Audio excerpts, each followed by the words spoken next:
Kita tak ramai tapi ada. Hadiah mantap kali ni. Ini dia speaker. Bukan.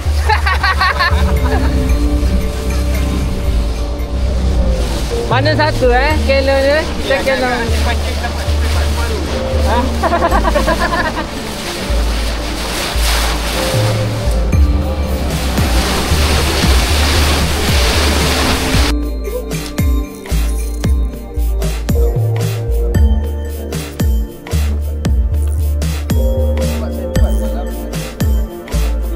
Ya, kita tengok ni abang belukang kita. Dia dah ada nama baru dah. Zulduri.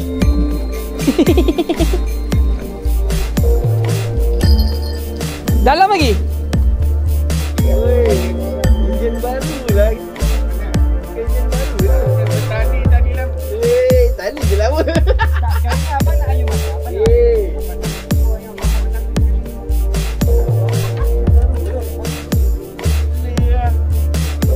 Okay guys, trik mancing kelong pepper kelong pepper in kelong nombor 2 kita orang ambil. So yang mana nombor 2 ni dia dekat depan sana, dia tak ada berserabut dia yang kat tengah tu. Ada nombor 1, nombor 2, 3, 4, 5 sampai 7. 7 kelong tu semua kelong pepper lah. Okay.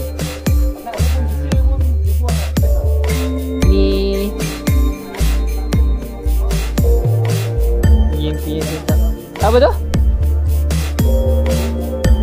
Jambatan Mahibah tu. Yang viral tu.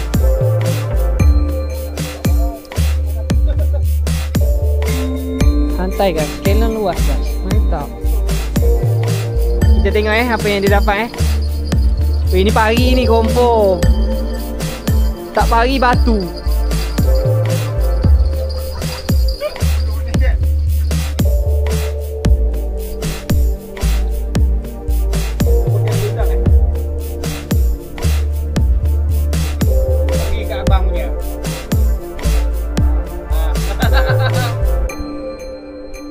Nampak tak wayar bang Diana tu?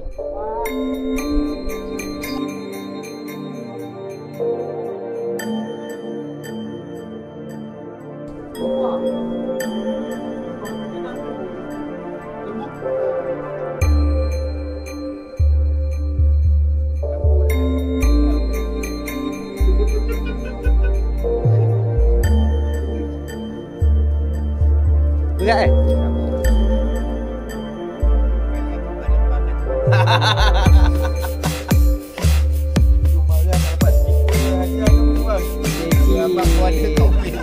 mengangkat hasil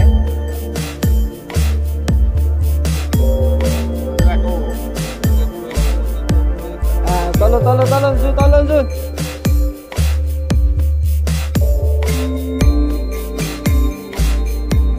Okey, jaga-jaga pegantung terus.